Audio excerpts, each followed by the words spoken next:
Moonlighter is another roguelike game, but it's not like your usual roguelike game.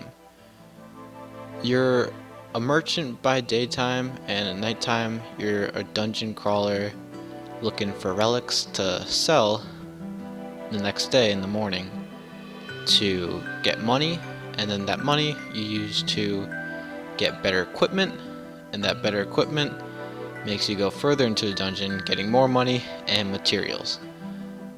And it's a really cool concept that I'm surprised not many other games kind of do. It's very addicting and very rewarding too. And just a very overall calm game. It's not really too hard of a game to get into or to get across and to get to the end, but it definitely is a fun one indeed. Moonlighter is only $15, and I think I spent a good 30 hours into the game. It's pretty long, and there's this one roadblock that I couldn't get past for the heck of me, and I just got through it one time and just got through the rest of it by getting better equipment. And that's the thing with this game, is that even though you may go into the dungeon and it may be randomized every time, if you get better equipment from money and from your from the shops and everything, you'll have a better time and will more likely get through. The only problem that I had was this one mini boss, the second mini boss in the forest dungeon, I think it is, the second dungeon, and it was just so overpowered. In my opinion, it was just like the hardest mini boss or boss in general. And this game didn't have mini bosses originally. It had an update, which is its, I guess, recent update. It's the Friends and Foes update, which added mini bosses and also companions. I did not know that I actually could use companions, but now I do know after watching the trailers and stuff. I knew I collected them and everything, but I didn't know I could actually bring them on my journey. But now that I do know, maybe I'll go ahead and play this game again. It is getting actually another update, which is Other Dimensions or something like that. Something about Dimensions update, which is coming actually this summer, and I probably should have done the review after that update, but I decided to do the review now since I kind of beaten the game not too long ago. And I actually took a break from the game before the update, and then after coming back, I realized all the new stuff that was in it. And one of them was this balance patch where when you go in the dungeons, you have 4 floors. The 4th floor is the boss. You have 2 floors in the new update. They have mini bosses at the end. And the 3rd floor is just to get to the last step to get to the boss of the dungeon. And each floor you go up, you have these 2 pennants. One which and both of them I think you unlock. I kind of forget how you unlock them, but it's been a while. And you have 2 pennants. One where you can go back to the your shop with all the equipment that you got, and then the other one you can make a teleporter to get back to that floor for the next time that you go in, and also keep all the relics and materials that you got as well. But that one's more expensive, and the higher you go up, the more expensive it is to get back out. And sometimes you won't have enough money, but there's this magic mirror that you have that you can actually sell the relics that you have, or maybe you have too many to fill up your backpack, so you can get more money that way. Although it's selling at the cheapest price, it is still very useful to get out and have all the relics that you have from your adventure in that day. And the merchant mechanic is also pretty cool. It's not just like, oh, sell all this stuff. You have to actually manage your shop and manage your decorations and manage the price of your relics that you sell. If you sell them too high, they won't buy them. If you sell them too low, you're kind of getting ripped off. and you have to find just the right price that your customers will buy it, and you'll make a profit off of it. There are also upgrades to your shop and your inventory, as well as your bed, which allows you to get more HP uh, temporarily for the next time you go into the dungeon. And all this stuff kind of comes together and just makes you more and more powerful and more ready for the harder dungeons, which does a great job of doing so. You also have different weapons and stuff. There's bow and arrows, you have spears, sword and shield, long swords, very slow weapons that do a lot of damage, or very fast weapons that don't do too much damage but have a good amount of range and are pretty quick. You also have healing potions, which you can hold up to 5, and you have your dodge roll, and you can switch from 2 different weapons. You can have one of like a sword or one spear. You can have like a bow and a long sword, stuff like that, to kind of balance out, to have like more of a one that has like range and one that has like close range. So you can kind of balance out there. And you'll be starting off with the basic stuff, the very simple like basic weapons and the basic shops and armor. But later on you'll have like 1,000 HP, like 500 temporary hit points when you go into the dungeon, and like 3 hits that you can take from the boss when you go to sleep and stuff like that. And all that just adds up to just making yourself more powerful and getting more money, and then it just adds up, and it's just how the game works. And it's just a really well done game in that fact. And you can even spend the whole day just dungeon crawling if you want.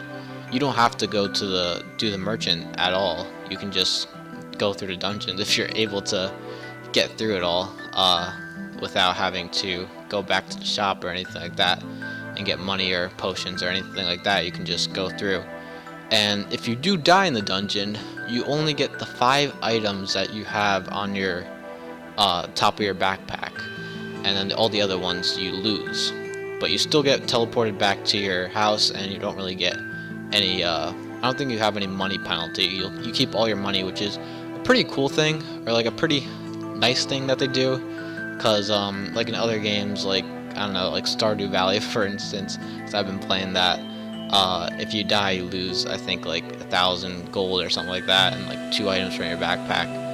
And here you don't lose any gold, but you do lose a good chunk of your stuff, like 15 things in your inventory if you have a max backpack. And that's kind of the kind of thing that I didn't really like too much either, is that you couldn't expand your backpack. You could only hold 20 pieces, and that doesn't include though your weapons, your armor, and your potions. You can always just equip those, and it just makes things a little bit easier to your inventory. But you can hold on to other ones if you want to switch out at any time, because some armor, like, it might be a little bit more weaker but makes your character more faster, and there's decision making pretty much. There's also that for your weapons too. Some swords or bows or spears have more like poison damage or fire damage, but less damage in general. They do, but they have that status ailment, while others don't have any status ailment, but they're more powerful. You can also enhance them with the potion lady, and you need to unlock those shops as well with the money you earn. And money is a very important factor in this game, as it is to escape the dungeon, buy new armor, enhance weapons, buy potions, buy decorations for your shop, increase your shop and make it larger, buy more shops that can help you out, like the armor shop and the potion shop and stuff like that. And it plays a very important role. There's also a banker that you can invest your money in and get more out after the week, I think it is, because you only can do it, I think, on Sunday you're allowed to invest, and then next Sunday it will increase, like your money will increase. I didn't really use him too much because he was always like, oh yeah, come back to me in 3 days, come back to me in 5 days. I'm like, well, when are you available? Like, honestly. And it was kind of annoying in that fact, but I didn't really use him too much. But yeah, money is a very important factor, like I said, and going through the dungeon is very hard, and you definitely need to stock up on potions and have the best armor, the best weapons, the best kind of knowledge of the enemy and knowledge of your weapons as well, in order to get the best outcome and to overcome the boss or the area or the mini boss to get the relics you need, and then either head out or go all the way through and do it. And this game only has 4 dungeons, and it's a little bit like easy, but like I said, there are some hard parts, like the second mini boss in the forest dungeon, the second dungeon, really gave me a hard time. There's also some other hard parts throughout the game. I think the third boss was pretty tough. I died to him I think once or twice, and then the last boss doesn't really have a dungeon to him per se, but you just go in and you fight him. But he did take me a couple times to beat, but I was finally able to beat him. Got the best potions that give me my health back to max and all that stuff. And each floor, there is a like hot spring type of thing, like in Kid Icarus Uprising, for instance, where you can just go in and heal yourself to full. At the first update, or like before the first update, you would always be able to go through and be able to get your health up to max with the hot spring. But with the update, you can't do that anymore. So they kind of took that out because I guess it was too overpowered. Now you have like a set amount of HP that you can take from the hot spring. I think like in the first dungeon you're able to take like I think 150 HP or something like that, heal 150 HP or something like that. But at every dungeon you go up, because you have more HP, you're allowed to consume more HP from the hot spring.